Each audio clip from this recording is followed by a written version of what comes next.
Ghost by Jason Reynolds. Read by Mr. Townsend. Chapter 10. Race Day. Saturday. Race day. My first one ever. I got up early, met by the sweet smell of bacon and eggs, neither of which are actually sweet smelling, but you know what I mean. My mother was on the phone with Aunt Sophie telling her what time she had to be here so that we could all go over to Martin Luther King Park together. I didn't know what I was more excited about, the fact that I was going to run my first race on a track team, or the fact that my mother would be there to see it. I'd been seeing Lou's mom cheering for every little stupid thing he did in practice, and after I got over how annoying it was, I realized that there was something about it I kind of liked. So my mom being there was major. And Aunt Sophie, because she was the loud one, she was the one who had a bullhorn for a mouth.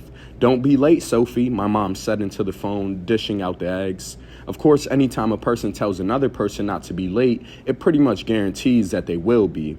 I don't know why, but it does. And Aunt Sophie was late, not like crazy late to the point that I couldn't make it to the track on time. It's just that we don't have a car and we're going to have to catch the bus to the park. But the bus was supposed to come at 11:15, and Aunt Sophie and King didn't get to the house until 11:09. I was in the bathroom, staring at myself in the mirror.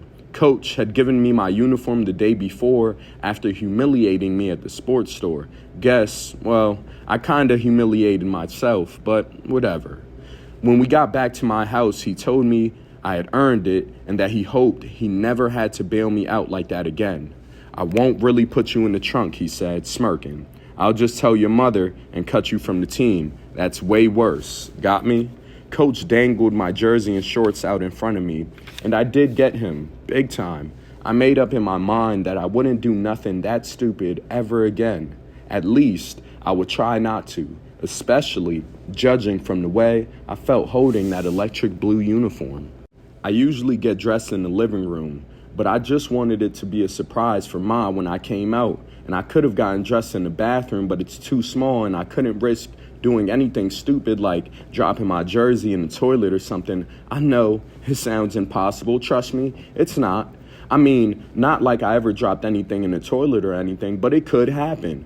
So I did what I never do. I got dressed in my bedroom. I stood in the middle of the room with the door wide open and pulled my shorts on, then my jersey. I looked around at the posters of LeBron on the wall from when he played for Cleveland for the first time.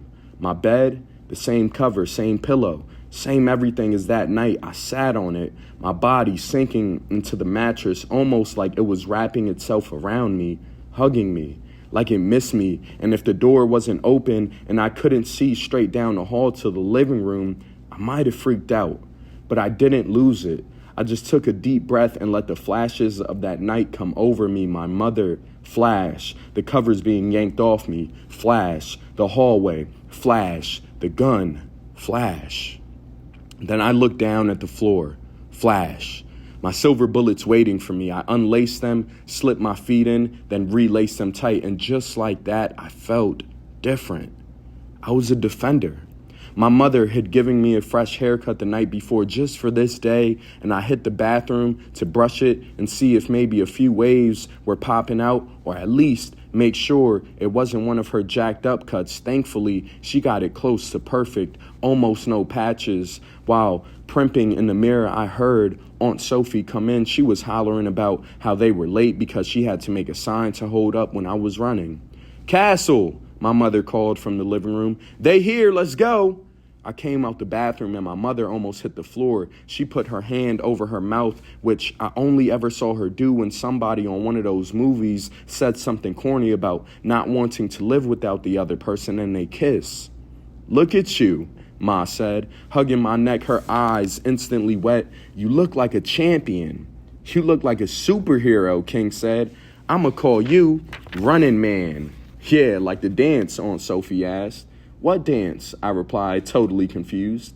"Doesn't matter," my mother cut in. "Now back to business." She grabbed her purse. "We gotta go." We went dashing down the block toward the bus stop, only to see the bus pulling off just before we got there.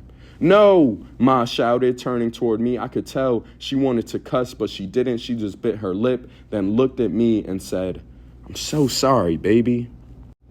but it was okay. I had walked it so many times, and I knew that it was only like a 15-minute trek with all the stops the bus was going to have to make along the way. We probably could get there quicker if we walked anyway, so I told them to follow me as I took the short way for once. Imagine it. My mother in yellow pants with flowers all over them, not scrubs, and lipstick and red cheek stuff on her face, and my aunt with jeans and sneakers with a bright pink t-shirt and a baseball cap, and my cousin, King, dressed in shorts and a tank top and the same shoes as my beat-up ones, holding a big neon sign. Imagine the three of them. Following behind me, Castle Cranshaw, dressed in an electric blue track uniform, the Defender. We walked past the fish market, the wig shop, and everything sports before I realized that I had to make one quick stop. Mr. Charles's store.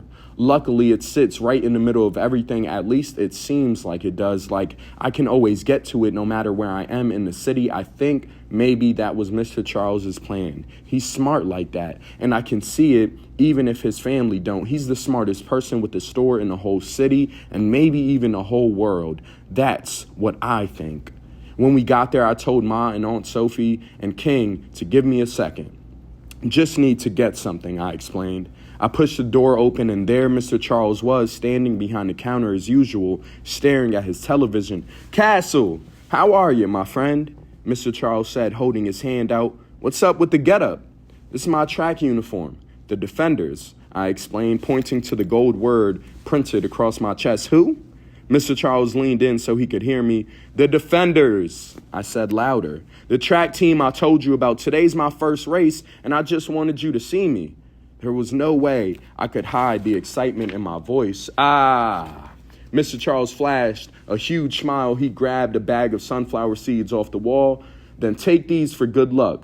Pretend they're power pills," he said, which I thought was funny because for me, they kind of were, at least in my head. "Thanks, Mr. Charles. I'll tell you how it goes," I said, reaching out for his hand. Yes, please do, son," he practically shouted, squeezing my hand. "Now get out of here. You can't be great if you're late." After 4 or 5 minutes, my mother, my aunt, and my cousin and me came up on the park. I was used to seeing it sprinkled with only a few parents, mainly Lou's mom and a few others, and us, the runners on the track. But on race day, there were people everywhere. From the street, you could hear the buzz of the crowd and the sounds of the whistles, and you could see snack vendors and all the different colored jerseys as coaches had their team stretching and warming up. Once we got closer, I found my squad, that electric blue standing out. "Ghost!" A voice came from behind me. It was Sonny. "Sonny, what's up, man?" We dapped. "This is my mom and my aunt and my cousin King." Sonny shook everybody's hand and told me to come get stretched and warmed up. My family lined up along the fence with who I guess were the parents of the rest of my teammates. I saw Sonny's father, Mr. Lancaster, still dressed up in a suit but with sunglasses on. Patty's white mother holding her little sister Maddie up on her shoulders. Lou's mom was there holding pom-poms, of course, and next to her was a man who looked like Goose, the flashy dope man who hangs out on the basketball court, but it wasn't. At least I didn't think it was, couldn't have been. When Sonny and I got to where the rest of the team was, everyone was sitting down with their legs out in front of them, holding the tips of their feet and pulling. It hurts like crazy, but Coach said it was good for us. The team looked at me as I sat down. They all noticed the uniform and the silver bullets. I was dressed. I was a Defender. I was ready. "Okay," Coach said, needing to speak much louder than usual so that we could hear him over the noise. "I've got the lineup. Let's start with the distance race. Running the mile, we have Sonny for the guys, Lynn for the girls. For the 800, Mikey, you're taking Chris's place. Outlaw, your second heat. For the girls, Patty, you got this. Deja, your second heat." When Coach got to the 200 meter, he looked at me and Lou. Then he looked down at his clipboard, then back at us. "Lou, you're going to take the 200, Coach said. And the 100, Lou held back a smile and nodded. Coach got me. I thought he was going to let me run, but I guess this was the real last part of my punishment. I tried not to act disappointed. I looked over at my family, King and Aunt Sophie, holding the sign, waiting to lift it into the air and scream like maniacs, and Ma, standing there, so proud of me. "And Ghost," Coach said, glancing over at Coach Witt, then back at me. I snapped out of my trance. You think you can handle the 100 too? I grinned, and I couldn't get yes out of my mouth, such a short, easy word, but I couldn't spit it out.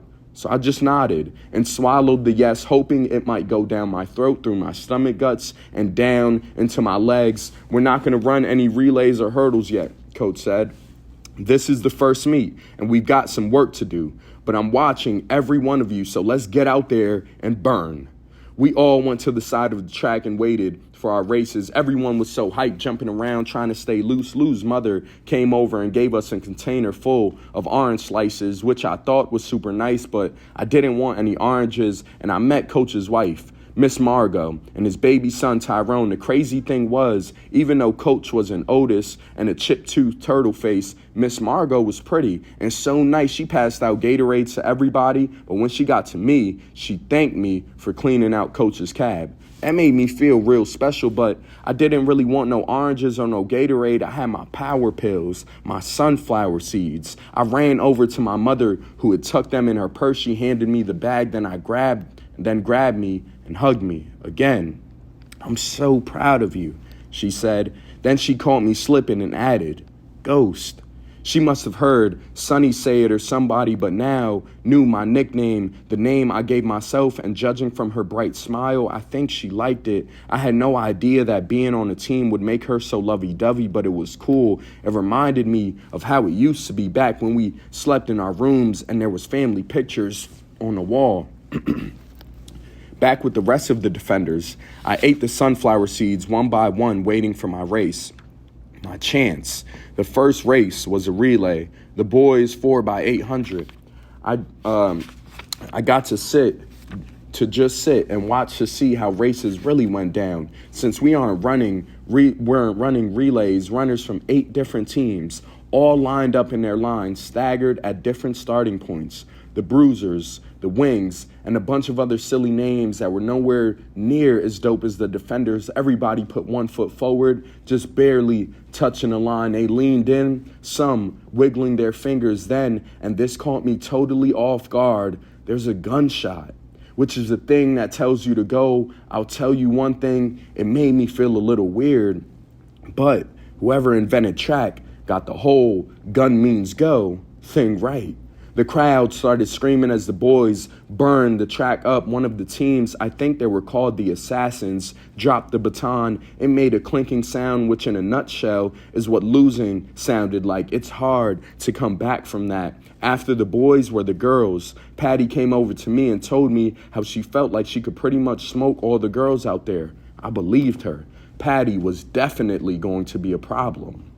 Next was the boys' 100-meter hurdle, which was the most exciting thing I'd ever seen. It was crazy. I asked Coach if we were ever going to run hurdles, and he told me that we would, but it takes some real work. He said the kids who left the team and went to high school, the kids whose spots we filled, were amazing hurdlers. Then he said we used to run the hurdles while tapping his hand on his chest, his secret tattooed Olympic medal. I told him I wanted to do it. He told me to focus on today. Then came the girls' hurdles, which the crowd seemed to be into even more than the boys. Patty was jumping up and down, screaming because one of her friends was running. The girl didn't win first, but she did come in second, which wasn't bad. And then came the 100-meter dash. Lou, Ghost, Coach called out. Y'all ready? Me and Lou nodded, and Coach said what he always said, this time with a return nod. On the line. We stepped out on the track and walked down to the end. Lou's mom instantly started screaming and waving those stupid pom-poms. No clue what she was saying, but whatever it was loud. Until Aunt Sophie. C-A-S-T-L-E. Aunt Sophie screamed, smoke 'em, burn 'em, dust 'em, roast 'em, she shrieked. It was like her and Lou's mom were a perfect, out-of-control cheerleading pair. I looked over, and King was holding the sign above his head. It said, Castle Cranshaw ain't no joke. You are. Nice. All the runners from all the different teams were slapping hands when I saw him. No way. No freaking way. He ran? By now, you know who I'm talking about. Brandon Simmons. He was standing in lane 8 running for a team that called themselves the Bolts. He saw me the same time I saw him, and he looked just as shocked as I was. "You run?" I asked, coming toward him. Brandon was a runner. He was tall enough to play ball, so I always assumed that's what he did. Then again, I should have known better because he had those slimy hands. Can't hold no ball with those butterfingers. "You run?" He responded, wiping his hands ironically on his shorts. Then he smirked and shot a breath out his nose like he couldn't believe it, like I was some kind of joke, like he ain't see that sign King was holding up. "Yeah," Lou said from behind me. He put his hand on my shoulder. "He runs real fast," he said, taunting Brandon. Lou pulled me into him, grabbed me by the back of my neck. "It's me and you," he said, snapping me out of my Brandon Simmons nightmare state and back into focus. Had I known Brandon was a runner, I would have told Dre and Red to come to the meet just so they could see me smoke him. Shoot, I might have told the whole school. Even Principal Marshall, maybe even would have told Shamika to bring that laugh with her for this special occasion. Lou gave me 5, then repeated, "It's me?" He pointed to himself. "And you." He put his finger on my chest. I was in lane 6, Lou in lane 1. I bent down, untied my silver shoes, and retied them. I looked around at the crowd, a smear of people rooting for their friend or son or brother or teammate. Somebody was probably there even rooting for Brandon. Then I looked over at the side where the defenders were. Coach clapping, a proud grin on his face, Sonny cheering, an orange slice in his mouth, the peel like a bright mouthpiece, and Patty, who, by the way, had on shiny lip stuff and had her hair greased and slicked straight back, squatted down and stared, almost like she was mind-beaming speed to me. She nodded, I nodded. My mother, looking at me with wet eyes, she waved, and all I could think about at that moment was the two of us running down the hall 3 years ago. "On your mark," said the starter. My heart thumped, thumped, thumped, thumped. And I could feel my insides turning colors. I'm not sure what color, not red, not blue, something else, something different, a color I never felt before. I squatted down, pushed my feet back against the block, stretched out my thumbs and index fingers and placed them on the edge of the white starting line, rested my weight on my arms, closed my eyes. Thought of us running to the door, running for our lives. "Get set," said the starter. Butts in the air, the sound of the gun cocking, the sound of the door unlocking, heart pounding. Breathe, breathe, breathe. Silence. This is it. And then, boom!